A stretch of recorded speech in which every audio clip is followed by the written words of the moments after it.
All right. Grace, mercy, and peace from him who is and was and is to come very soon, I'm certain.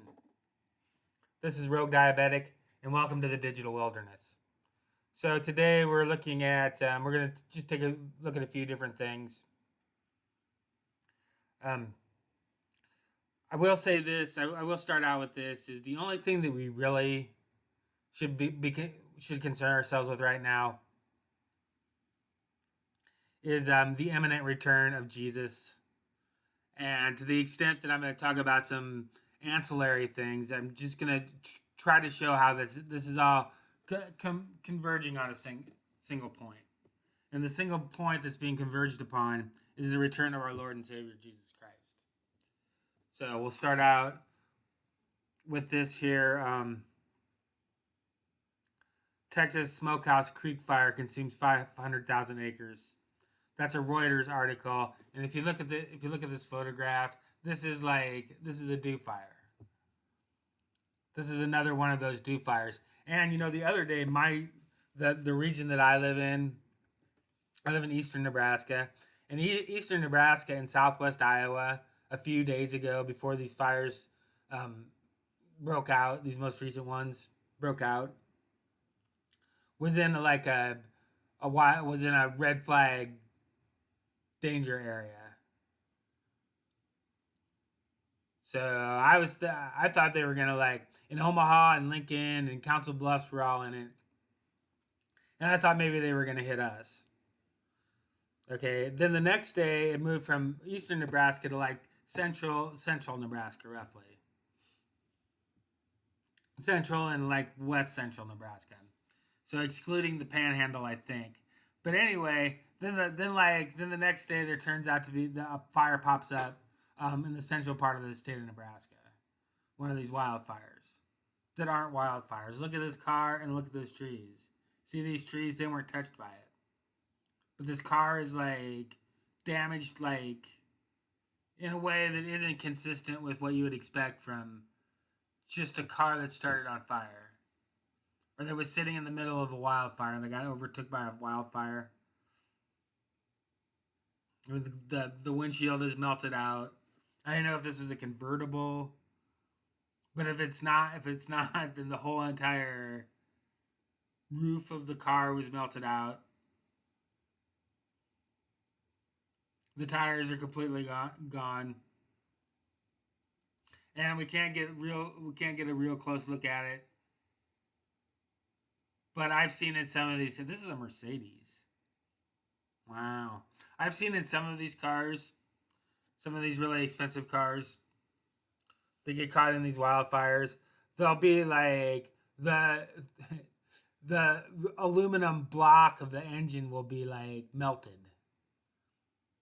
There'll be some of these parts that are that require in order for them to reach their actual melting point, they have to the temperature has to exceed far what you could be produced in a brush fire. And just a brush fire. Or maybe even a full-on forest fire. But here we've got these trees here that looks like the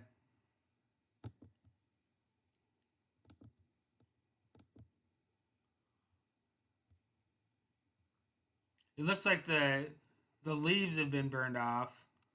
Okay, if they're evergreen or the needles have fallen off, but the trees themselves are still standing. And it's the time of the year. Maybe these aren't evergreens like these over here, and so maybe they just don't have any leaves on them because it's winter.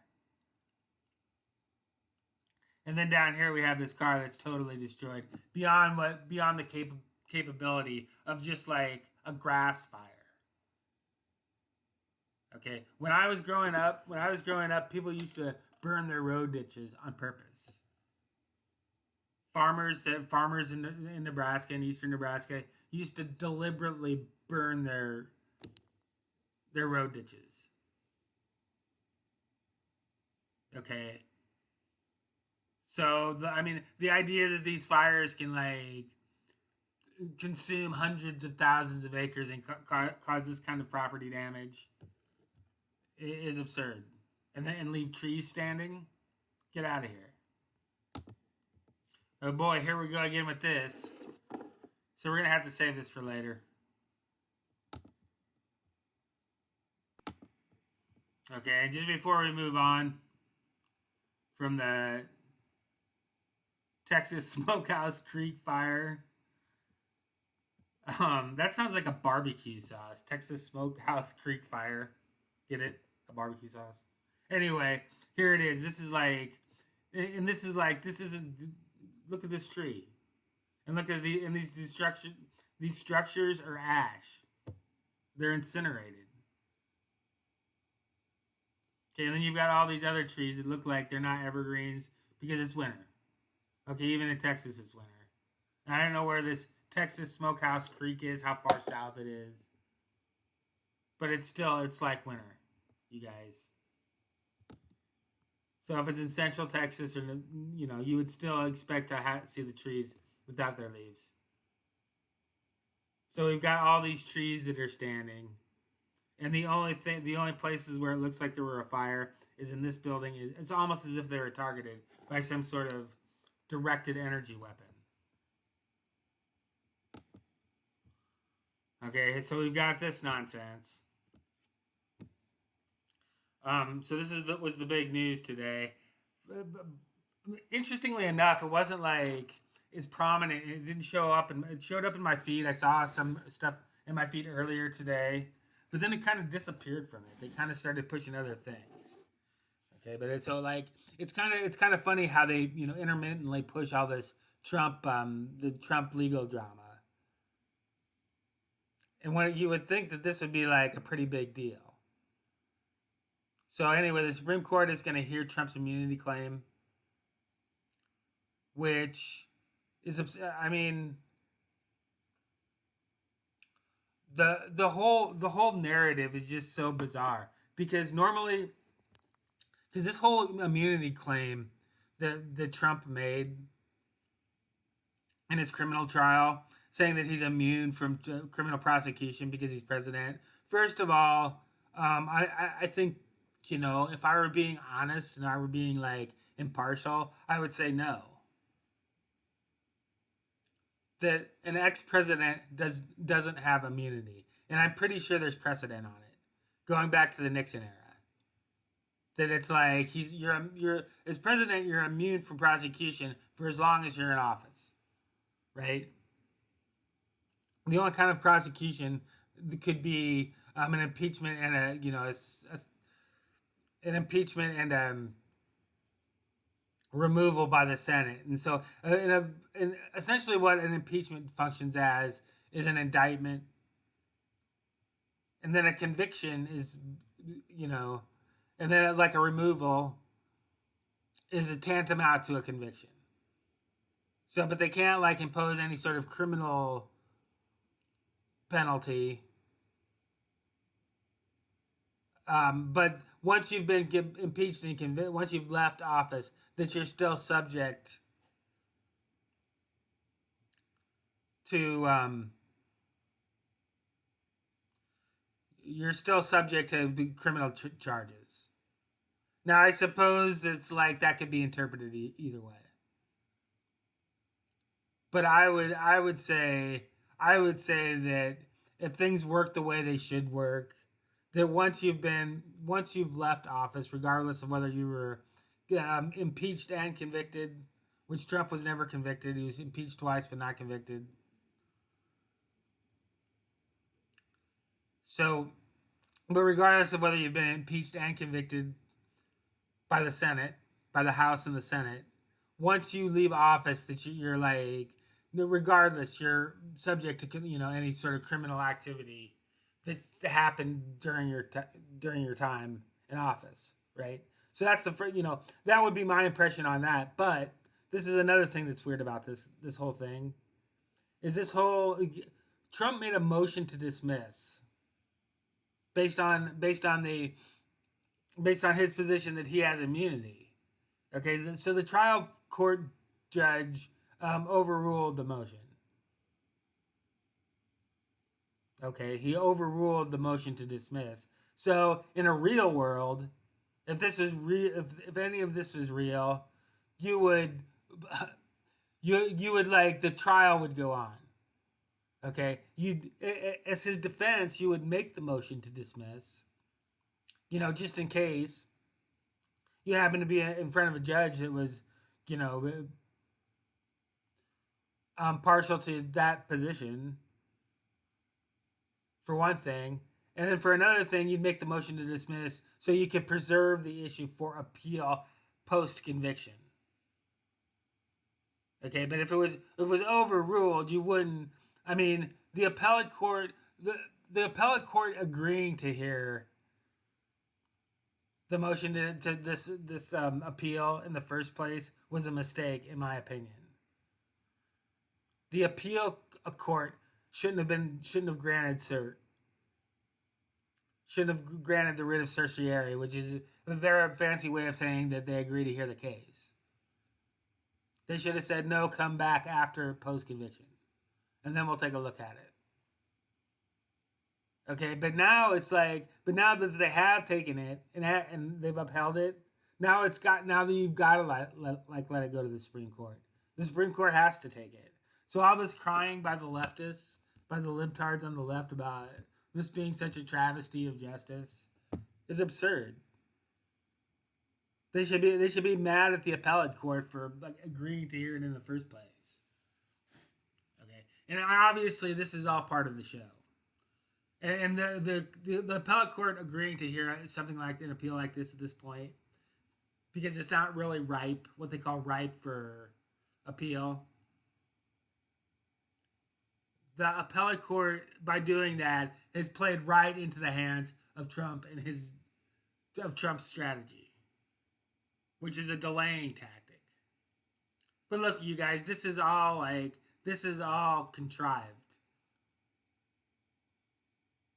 This is all scripted out. This is all, every move that everybody makes is meant to push this trial out farther and farther and farther. Okay, because they want to keep it as a distraction, and they want to keep they want to keep it as a distraction for one thing, but they also want to keep the card in their hand so they can play it at the most opportune time. Because I mean, ask yourself what happens by late April, which is the court isn't going to hear this until April, late April, I think is what I heard. And then they might not rule on it until May. So, but anyway, by late April, Trump is going to have cinched the nomination. Okay, they're not going to be able to keep him off enough ballots for him not to be able to win enough delegates. And trying to keep him off the ballot before he's convicted, based on the 14th Amendment, is absurd. Especially since this argument has already been rejected by the High Court. They've already sent it back to the states and the appeals courts. Okay, and said no, you can't keep him off the ballot until he's been convicted of something. You have to be convicted of something, which he hasn't been. Okay, and getting a judgment entered against you in a defamation suit, that doesn't constitute a conviction. It's got to be a conviction in a criminal trial. Then yes, then if he's for insurrection, if he's convicted for insurrection, then based on the 14th Amendment, they can keep him off the ballot. And like I say, if this was real, then they should. Okay, but the whole purpose of this is to keep everybody distracted with it, so nobody's paying attention to the really important things, like the pandemic treaty that's coming up, and also because they're not going to play this card because, like I say, he's going to be the nominee, he's going to be the presumptive nominee by the end of March. So then he gets convicted. Then what happens? Then the Supreme Court rules no, he's not immune. Then it goes to trial, and the trial probably now doesn't happen until the fall, until the late September or late summer. I mean, or perhaps even into the fall. So what happens if he wins the election and then he gets convicted? Then what? Okay. But sooner or later they're gonna be forced to play this hand because they're running out of time. One way or another. So there's three possibilities. The first possibility is um,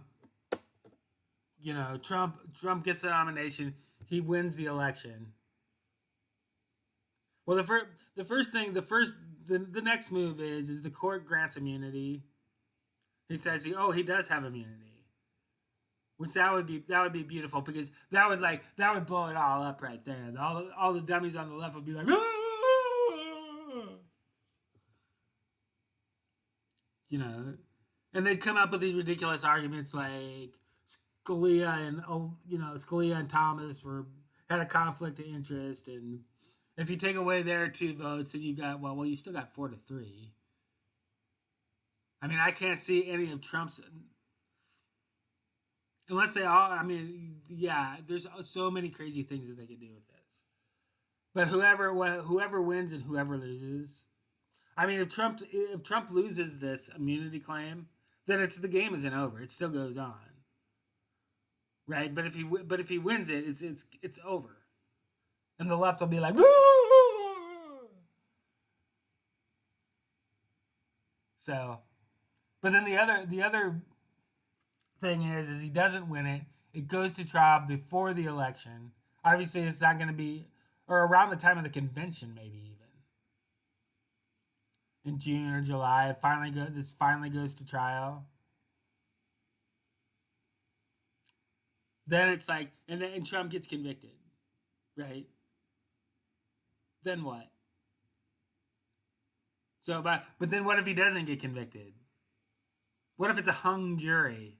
What if there's one MAGA fucking Republican on that jury? Just one. That's all it takes. It's just one MAGA Republican. Or not even like a MAGA Republican, just like one Republican. That doesn't like one Republican that doesn't think that might not be like a MAGA Republican, but it's still like voted for the president. Can you imagine the liberal meltdown that would happen then if one Republican, and of course they'd say he or she was a MAGA Republican, held out and didn't vote to convict him on anything, and he got acquitted on all these charges, then the left will be like, woo! Okay, but whenever this does break and it breaks against Trump, they're gonna stage another insurrection. They're gonna fake another insurrection. Most Republican, most people are done with this. Most people are don't want to hear this about any of this anymore. Okay, but sooner or later they're gonna drop a match on this and it'll blow up. Now there's other ways and other things that they can do to blow this all up too. And like I say, they're running out of time. They don't have any time left because Jesus is coming back. And if he comes back before the election, he's going to cancel it and cast Trump into the lake of fire. But if he doesn't come back before the election, they'll probably blow this up somehow. One way they can do it, right? We'll be able to do it. Is the one thing that this is distracting everybody from is this: GOP lawmakers argue pandemic treaty threatens U.S. sovereignty.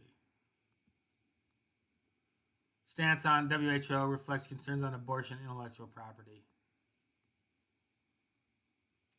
Okay, so, and if you read this whole article, they spin it out. See, what's our source? Rollcall.com. They spin it out like it's, these right-wing Republicans that are trying to, scuttle this treaty because of abortion and whatnot. Let's see. COVID-19 pandemic spurred many Republicans to sour on the organization, and Trump repeatedly called for the U.S. to withdraw from the WHO during his term. Okay, but he didn't. He didn't. He sent a letter to the WHO. It said, in June of 2021, we're gonna get out of the WHO. Right. So instead of actually withdrawing from the WHO, he just said he was gonna withdraw from the WHO when he knew he wasn't gonna be president anymore. Okay, and Trump did exactly what the WHO told everybody to do. He shut his country down. He declared a national emergency. He handed it off to the states to enforce, the WHO's guidelines. And then he started posturing like he was against all this. And the Republicans, and now there's a handful of Republicans, and the Republicans were all about it too. The Republicans all voted for the CARES Act, all voted for the $6.2 trillion in completely reckless and totally unnecessary spending. So this is where, and so once this is in effect, all they have to do is keep playing this Trump stuff until this goes into effect, and then they can and then they've got so many different ways that they can blow it all up. They can blow up the Trump stuff. They can, foment additional unrest. The other day, the Civil War was trending on Twitter. That's really starting to get annoying. That's the Civil War stuff. But they're obviously projecting that a Civil War is going to happen. And sooner or later, they'll do something to and that could be, the treaty. The treaty is so broad, and the GOP won't be able to stop it. Okay, because even if it does go to the Senate for ratification, there'll be enough rhinos to get the left will be able to pull enough rhinos to get it passed. Because 67 votes is all you need. 67 percent of the members present. So if there's 100 votes, so if there's 100 members present, there's got to be a quorum present too. So if there's only 80 senators present, then you only need 50. I don't know how it could be so. It could be, but anyway, with 100 present, they can still only have to pull off 15 or 16 Republicans to get it to get it ratified. Okay, but they'll probably play it off like they don't have to ratify it. Which again, if this were if we still had a functioning constitution, we were still living in a functioning democratic republic, then this wouldn't be then you wouldn't just be able to have some unelected World Health Assembly be able to surrender the sovereignty of their respective nations.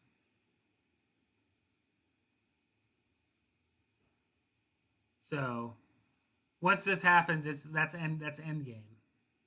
Then it's just a matter of time, whether it's days, weeks, or months, before the World Health Organization declares a pandemic or a public health emergency, which they can define. I mean, they could say a public health emergency is the United States is there's a civil war in the United States, so we have to declare a public health emergency.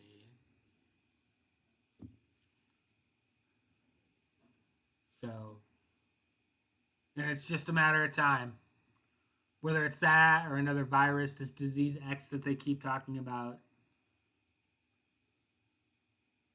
Oh, we're just trying to get ready for the next pandemic. And this pandemic is coming how exactly?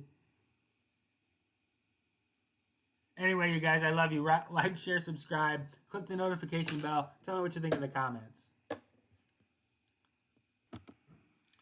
So we'll wrap up with 1 Corinthians 15, 1 through 11.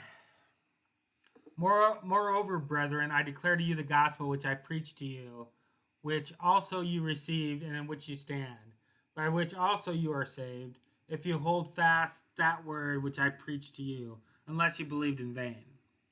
For I delivered to you first of all that which I also received, that Christ died for our sins according to the Scriptures, and that he was buried, and that he rose again the third day according to the Scriptures.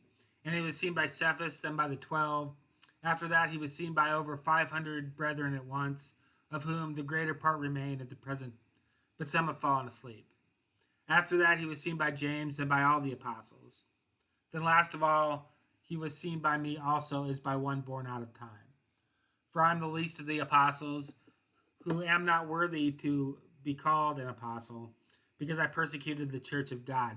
But by the grace of God I am what I am. And his grace toward me was not in vain, but I labored more abundantly than they all. Yet not I, but the grace of God which was with me. Therefore, whether it was I or they, so we preached, and so you believed. So, that's it, you guys. Believe. Jesus died and rose again, according to the Scriptures.